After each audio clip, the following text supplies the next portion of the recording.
পরে নামাজ পড়লেও নামাজ হবে না ছোট্ট একটি ভুলের কারণে। এই মাসালাটা মহিলাদের জানা উচিত এবং আরেকজনকে জানিয়ে দেওয়া উচিত, কারণ একজন নারীর জন্য নামাজের মতো গুরুত্বপূর্ণ আর কোনো ইবাদত হয় না। জান্নাতে যাওয়ার প্রথম শর্ত নারীর জন্য এই নামাজ। এবং কি আল্লাহর হাবিব সাল্লাল্লাহু আলাইহি ওয়াসাল্লাম জানিয়েছেন, আল মারআতু ইযা সাল্লাত খামসাহা ওয়া সামাত শাহরাহা ওয়া আতাআত বালাহা ওয়া হাফিজাত ফুরুজাহা। কোন নারী যদি 4টা কাজ করে তার মধ্যে এক নাম্বার হচ্ছে 5 ওয়াক্ত নামাজ যদি কোনো নারী আদায় করতে পারে, ওই নারীর জন্য জান্নাতের 8টি দরজা উন্মুক্ত হয়ে যায়। সুবহানাল্লাহ। এজন্য নামাজ নারীদের জন্য খুবই জরুরি। এখন নামাজ পড়ে নারীরা কষ্ট করে, নামাজের ইবাদত থাকলো, কিয়ামতের এই কঠিন ময়দানে যখন নারী দাঁড়ালো দেখলো সব আমল নামায় সব কিছু আছে, কিন্তু নামাজ যা পড়ছে কোনো কিছুই আল্লাহর দরবারে কবুল হয় নাই, তাহলে এর চেয়ে ব্যর্থতা আর কিয়ামতের দিন কিছু হবে না, এর চেয়ে হতভাগা হওয়ার মতো আর কিছু থাকতে পারে না। কোন সমস্যাটা দেখেন, নামাজ যখন পড়ে 3 পিস পরে যখন নামাজ পড়ে 3 পিস এমনি লম্বা, বাট আল্লাহু আকবার বলে যখন নারী হাত উঠায়, যে মহিলারা 3 পিসের আপনার হাতা যদি এই যে আপনার কবজির এই জায়গাটা এখান থেকে যদি এদিকে চলে আসে, আবার আপনি যখন সেজদায় গেলেন হাতাটা এখান থেকে নিচের দিকে চলে আসলো, এই যে অংশটুকু বের হলো, এটা কিন্তু আপনার ঢেকে রাখা জরুরি নামাজের সময়। শুধু আপনার মুখমণ্ডল খোলা থাকবে আর পায়ের নিচের অংশ, পায়ের পাতার ওই জায়গাটুকু খোলা থাকবে, আর পুরো শরীরটা কভার হইতে হবে অনেক মারাত্মকভাবে। হাতের এই কবজি পর্যন্ত আপনি অবশ্যই ঢেকে রাখতে হবে, বাকি অংশটুকু খোলা থাকতে পারে, কিন্তু বাকি পুরোটাই আপনার ঢেকে ফেলতে হবে। এখন যারা 3 পিস পরেন, যারা শাড়ি পরে নামাজ পড়েন, আপনার কেমনে ঠিক থাকে আপনি আমারে বুঝান। 3 পিস এবং অনেকে দেখবেন প্লাজো পরে, প্লাজো পায়জামা যেগুলো ওই যে একদম ঢিলে ঢালা, হালকা বাতাস আসলেও একটু পায়জামা উপরে দিকে উঠে যায়, টাকনুর উপরে উঠে যায়, এটা দিয়েও তো সঠিকভাবে নামাজ হয় না। এই জন্য উচিত হচ্ছে নামাজের আলাদা একটা কাপড় রাখা, একদম দেখবেন মাথা থেকে পা পর্যন্ত কভার করে এরকম কিছু কাপড় এখন বের হয়েছে, এরকম হেজাব বের হয়েছে, এরকম হেজাব পরে নামাজের একটা রাখেন, এটা পরে আপনি নামাজ পড়েন। এখন আপনার যদি শাড়ি থাকে, 3 পিস থাকে, অথবা লম্বা কোনো টি শার্টও থাকে, তাও সমস্যা হবে না যদি উপরে আপনি হিজাবটা পড়তে পারেন। নেককার স্ত্রীদের 7টা চিহ্ন থাকে। আপনার স্ত্রীর ভিতরে যদি এই 7টা চিহ্ন আপনি দেখেন, তাহলে আপনি বুঝবেন যে আপনার স্ত্রী হলো একজন নেককার স্ত্রী। আপনি যেমন চেয়েছিলেন হয়তো তেমনটাই আপনার স্ত্রীর ভিতরে রয়েছে। আপনি মিলাই নেন যে এই 7টা চিহ্নের ভিতরে আপনার স্ত্রীর ভিতরে কয়টা চিহ্ন রয়েছে, বা আপনার ভিতরে আপনি স্ত্রী হিসাবে আপনার ভিতরে কয়টা আলামত রয়েছে। 1 নম্বর আলামত হলো ওক্ত মতো এবং সময় মতো নামাজ পড়া। নেককার স্ত্রী যারা রয়েছে, ভালো স্ত্রী যারা রয়েছে, তারা কখনো নামাজে অবহেলা করে না। শুধুমাত্র নামাজ পড়া না, ওক্ত মতো এবং সময় মতো নামাজ পড়া। অনেক মা বোন রয়েছে, বিশেষ করে জোহরের সময় তারা বাসা বাড়ির কাজ করতে করতে এমন হয় 3টা-4টার সময় তারা নামাজ পড়ে। এই নামাজ কিন্তু আল্লাহ তাআলার দরবারে ঠিকঠাকভাবে কবুল হয় না, বা আল্লাহ কিন্তু পছন্দের নামাজ এমন না। ওক্ত মতো নামাজটাই হলো আল্লাহ তাআলার কাছে সবচাইতে। এরপরে 2 নম্বর হলো একেবারে প্রপার পর্দা মেনটেন করা। নেককার স্ত্রী যারা রয়েছে তারা অবশ্যই পর্দা করবে, তাদের স্বামী পর্দা রাখতে না চাইলেও তারা নিজেরাই পর্দায় থাকে। নেককার স্ত্রী যারা, তারা তাদের চেহারা কোনো কাউকেই দেখাতে চায় না, এমনকি তারা আত্মীয় স্বজন যারা রয়েছে, নন মাহারাম, খালাতো ভাই, মামাতো ভাই, তাদেরকেও তারা দেখাতে চায় না। এরকম অনেক নারী রয়েছে। আপনার স্ত্রীর ভিতর যদি গুণটা থাকে, বা আপনার ভিতর যদি গুণটা থাকে, আপনি বুঝবেন আপনি একজন ভালো স্ত্রী, বা আপনার স্ত্রী ভালো। এরপরে 3 নাম্বার যেটা, সেটা হলো যে গীবত বা ঝগড়া ছাটের ভিতরে আপনার স্ত্রী কোনো সময় যায় না। কারোর নিন্দা করে না, পরনিন্দা করে না, গীবত করে না, ও ভালো না, ও খারাপ, ও এরকম এরকম, এই ধরনের কোনো কথা তার মুখ থেকে আপনি কখনো শুনবেন না, বা মানুষের সাথে, পাড়া প্রতিবেশীর সাথে কখনো ঝগড়া বিবাদের ভিতরে লিপ্ত হবে না। 4 নম্বরে স্বামীকে সম্মান দিয়ে কথা বলা। অনেক স্ত্রী রয়েছে স্বামীকে সম্মান দিয়ে কথা বলতে পারে না। বাজারঘাট বিভিন্ন জায়গায় আমরা দেখি যে স্বামীকে হর হামেশাই অপমান করে বসতেছে। বাজারে হয়তো একটা ড্রেস পছন্দ হয়েছে, তার স্বামীর সামর্থ্য নেই, কিন্তু ওইটা চাইতেছে, না দেওয়ার কারণে মানুষের সামনে পর্যন্ত অপমান করতেছে।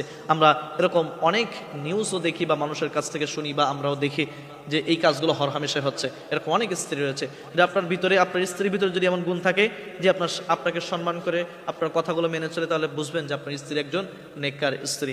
এরপরে 5 নম্বর যে গুণটা, সেই গুণটা হলো আপনার স্ত্রী সব সময়ের জন্য আপনার সংসারটাকে শান্তিময় করে রাখে। আপনার বাসা বাড়িতে ঢুকলেই মনে হয় যেন একটা শান্তির বাগান, বা একটা শান্তির ভিতরে ঢুকছে।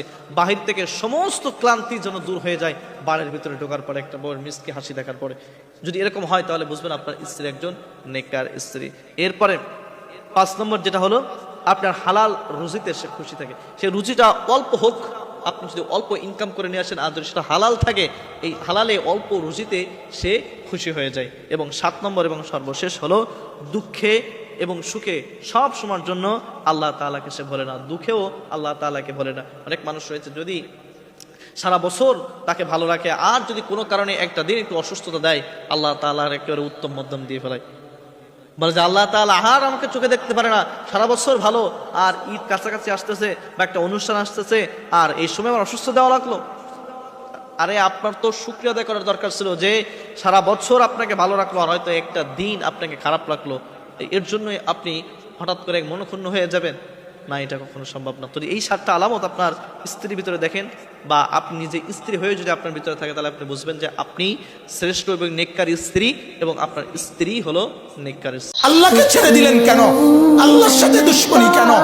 যে ছেলেটা সারাদিন একটা ওয়াক্ত নামাজ পড়ে না, যে বিবি একটা ওয়াক্ত নামাজ পড়ে না, যে মেয়েটা পর্দা করে না, আরে জিজ্ঞাসা করেন না যে মা সবার সাথে সম্পর্ক বজায় রাখো, মালিকের সাথে কেন দুশ্মনী? আল্লাহর লগে কি নারাজি হইলা? আল্লাহর সাথে কি দুশ্মনী? আল্লাহর লগে কেন রাগ করলা? কেন রাগ করলা? এই বাপ, তোমরা যারা সিজদা করো না, তোমরা বলো না বাজান, বলো না, এই দরদি ভাই চিৎকার করে বললাম, তুমি যদি বলো তোমার পায়ে ধরতে, আমি পায়ে ধরতে রাজি। তুমি যদি বলো তোমার জড়িয়ে ধরে কাঁদতে, আমি কাঁদতে রাজি। তুমি বলো কেন আল্লাহর সাথে রাগ করলা? কেন আল্লাহর সাথে রাগ করলা? কেন আল্লাহর সাথে নারাজ হইলা? কেন সেজদা কপালে ঝুঁকলো না? কেন মালিকের সাথে সারাদিনের এত কিছুর বিনিময়ে আল্লাহ তাআলা একটা মিস কল দিলে, 2 সেকেন্ডের একটা মিস কল দিলে, বন্ধু তুমি টের পাও তোমার মোবাইলে মিস কল আসছে, এত বড় মসজিদে 6টা মাইকের হরন দিয়া আল্লাহু আকবার বলে তোমারে ডাক দেয়, তোমার একটাবারও কানে লাগে না, বিবেকে লাগে না? তোর মতো সত্য ডাকাত, তোর মতো পাষাণ বেটার কে হইতে পারে? কথা বলেন না কেন? তুই ডাকাত, কত বড় ডাকাত! হ্যাঁ, এজন্য ইনশাআল্লাহ আল্লাহকে রাজি করব। বলেন ইনশাআল্লাহ। সেজদা করব তো ইনশাআল্লাহ। যুবকরা তোমরা বলো না ইনশাআল্লাহ। নওজোয়ান তোমাদেরকে বলি, আমার আশা ভরসার স্বপ্ন এই নওজোয়ানদেরকে জাগানো। আমি সারা দিন রাত চাই যুবকরা জেগে উঠুক, কারণ আগামী পৃথিবী, গোটা বিশ্ব 2 ভাগ হবে। এটাই পৃথিবীর পুরা ভবিষ্যৎ। এক ভাগ পুরাপুরি দাজ্জালের অনুসারী কাফের, আরেক ভাগ মাহাদির অনুসারী ইমানদার।